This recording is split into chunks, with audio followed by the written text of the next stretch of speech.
In this video, I will show you my way of playing the Slav defense, and I think this is a really interesting opening to try out against the Queen's Gambit because there are a lot of potential traps and interesting lines in this opening.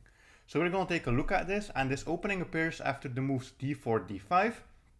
Then white plays c4, the Queen's Gambit, and we are going to play pawn to c6. Most players with white will continue with a move like knight c3, but the big advantage with something like the Slav defense is that it doesn't really matter what white plays because almost everything will transpose into very similar lines.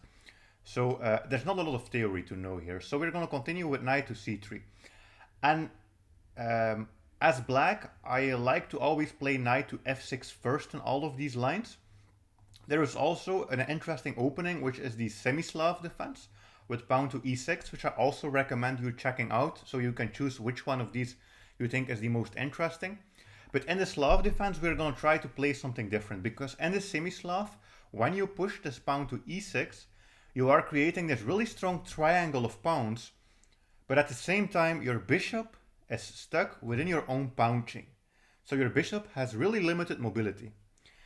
And the advantage with the Slav is we are going to try to put this bishop here on f5 before pushing this pawn to e6. So this is kind of like a London system basically, but for the black pieces, so really interesting. White's usually going to continue with knight f3, and as I said, it doesn't really matter which knight they develop first. And we are going to play bishop to f5, so you can kind of see this as a reverse London system, and really that is basically what it is for black. So we're going to play bishop to f5. There are a lot of different lines here, but we're going to continue with the most popular one, which is bishop g5.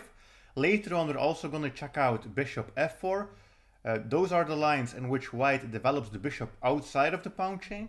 And then we're also going to take a look at pawn to e3, which is also possible, where white creates this strong structure, but their bishop will be a little bit stuck. And then there is also a top grandmaster line, which I will check at the end with queen b3. So we're going to continue with bishop to g5. And here we are going to play e6. So really simple, as I said, a little bit like the London system, we are going to create this triangle of pawns after we have developed our bishop here. Then it's up to white, probably e3 is what you will get. And then here I immediately like to go for a really interesting line. If you want to keep things very simple, you can play bishop e7, knight d7, but at the same time it's a little bit boring as well. So I think the really interesting move to try here is to play queen to b6. And queen to b6 sets up some amazing traps really early on. And it's now up to white to defend this, because after queen to b6, we are basically attacking this b2 pawn. And white has to do something. And many players go wrong here, especially at the lower levels. The main thing is, defending this with the rook is not possible, because of course we have this bishop here, so we would be able to capture the rook. And you might be surprised that actually rook here is still played sometimes. Many players also, actually most players, try to defend by pushing the pawn to b3. And this is immediately dead lost for white, because we can play bishop to b4. Bishop to b4 attacks this knight. And white's in a lot of trouble, because we can take this knight, we can give a check, and this is also a bishop fork, because we will be attacking the rook as well. So white has to defend this. Most players will try rook to c1, defending, and then you simply have knight to e4, and you are basically attacking this knight 2 times. It's only defended once by the rook, and it's near impossible for white to defend this. If they try and somehow defend it with the queen, for example, well, it doesn't really matter, we're just going to take, and white is not going to go and sacrifice this queen. So basically white cannot do anything, and white is just going to lose a piece already right here on move 9. White's going to lose a piece. Most players try to do something like c5, but that makes the situation even worse, because now we have the queen on this diagonal as well. So really easy game, really easy win. Sometimes white also tries to capture with an in-between move here and eliminate your knight, but you can basically just take, give a check, and then after the knight moves, for example here, you can then still recapture this bishop, and you are just up a full piece. So really interesting is this move queen to b6 attacking this pawn. So b3 doesn't work, rook b1 doesn't work, okay. But still, white has to do something to defend this. And the best ways of defending this is actually moving the queen. There are a couple of different options. The most played one is queen b3. You could also play queen c1, which is really passive, but this does also defend. And then of course you can continue, bishop can go here or bishop can go here as well. Sometimes queen d2 is also played, but this also looks a little bit strange sometimes because the knight can always jump in these variations. You can pin with the bishop here. So probably queen b3 is the best option for white. So we're going to continue with queen b3 as the main line. But it's really important that if you play this early queen b6, you will get a lot of games where white just goes wrong and you win pretty early on. So queen to b3. And I recommend just capturing this because this also damages the structure. And then we are going to play knight to e4. And knight to e4 is a really interesting move because we are attacking this bishop. We're also attacking this knight, and in the future there might be some problems here for white as well. So most likely white is going to capture here, because if white moves the bishop, for example, all of a sudden we have this double attack on the knight, and they probably have to go and defend with the rook, but the white position is very passive. All of the white's pieces are defensive, so that's probably not what they want to play. So you can get something like captures, and then I actually recommend capturing with the pawn here. You can also capture with the bishop and keep the structure solid, but capturing with the pawn is extra interesting because you are kicking away this knight, and then you can pin it here actually, and white suddenly doesn't really have a way to castle. For example, bishop e2, knight e7, and white would like to castle here, but that's not really possible. So white will have to either castle queenside, or they could try to move this rook here, but in all of these lines it's a little bit better for the black side. Since black has a strong center, we have two bishops, we are doing an attack. Sometimes we can attack on the queen side, sometimes we can attack on the king side. And that's where I'm going to leave this. I don't want to give you too much theory, but just some main ideas to play this opening and also to go for this early queen b6.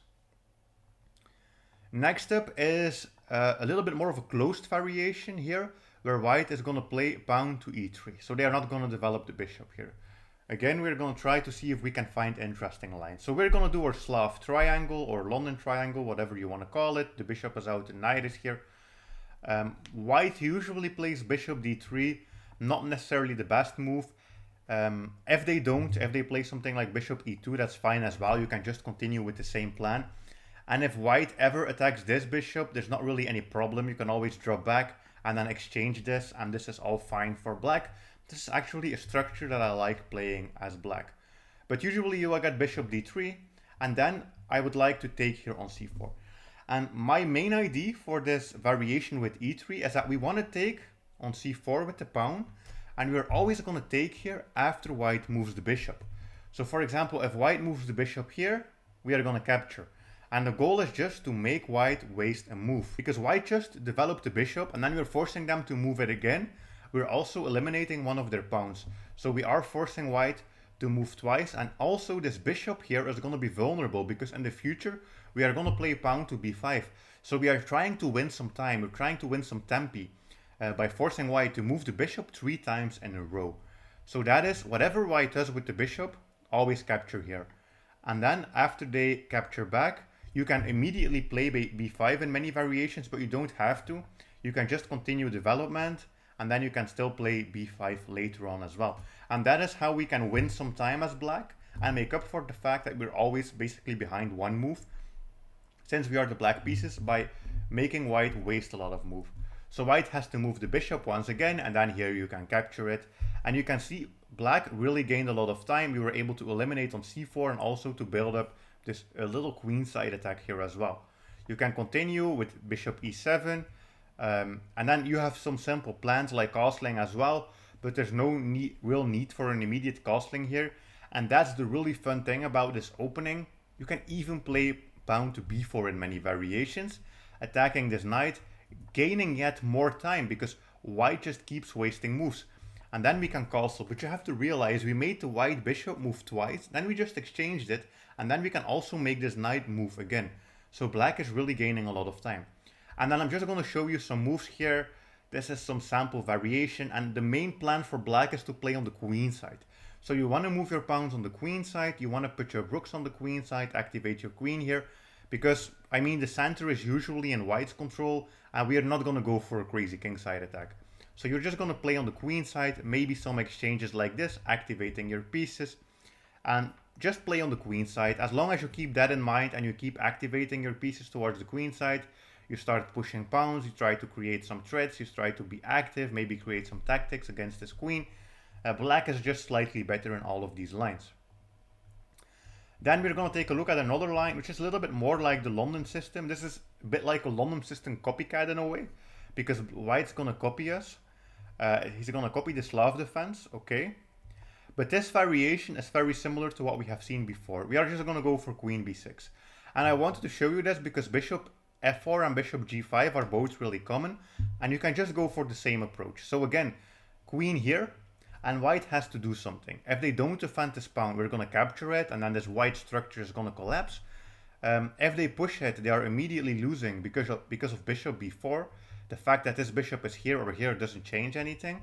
So basically, white has to go for this. You can always capture, you can pin this knight, you can jump into the center. So those are all of the same things that we have seen before. You can develop, you can castle. And here you can choose if you want to take with the pawn or the bishop. Here I'm taking with the bishop. And you just have a solid structure like this. And black is fine, black is doing okay. And white doesn't really have anything special going on. And then I also want to show you this top grandmaster line. So d4, d5. c4 Slav defense. The grandmasters usually play, well, the grandmasters actually usually play knight f3 first or knight c3, but they just change between the moves, so it doesn't really matter. And then many of the top grandmasters like to go for this variation, where they capture really early on d5, and then they play the queen to b3.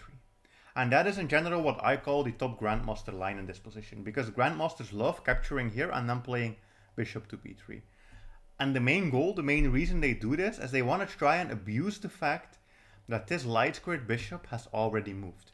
And now all of a sudden you can see black has a little bit of a problem, because this pawn on b7 is weak and it's attacked by the queen. At the same time, this pawn in the center is also attacked twice. So how are you going to defend this as black? If you push this pawn, you are immediately losing because of the move e4. And let's say you can capture here, the knight's gonna come in. And all of a sudden there are even checkmate threats here. And if you try to stop this, there is bishop b5. You have to block with the knight potentially. And then there is g4. And now this bishop is getting trapped. The bishop has to go here. And then there is d5. And I'm not going to show you all of these lines, but white can and white will completely destroy you in these lines if you are not careful. So actually b6, really bad move. If you want to defend this with your queen, for example, queen here, well, you are just losing this pawn in the center because your queen was actually defending that. And now you have this problem. And even if you say, haha, I'm going to take here first, well, nope, this is a check. And then you're going to lose your queen. And white's just winning, white's just up a pawn. The same goes if you want to try something like queen here to c7, you're going to get e4 and you're going to be completely destroyed. I'm not going to go in all of the theory, but the grandmasters and all of the stronger players that have studied this line will destroy you. So how can you defend against this?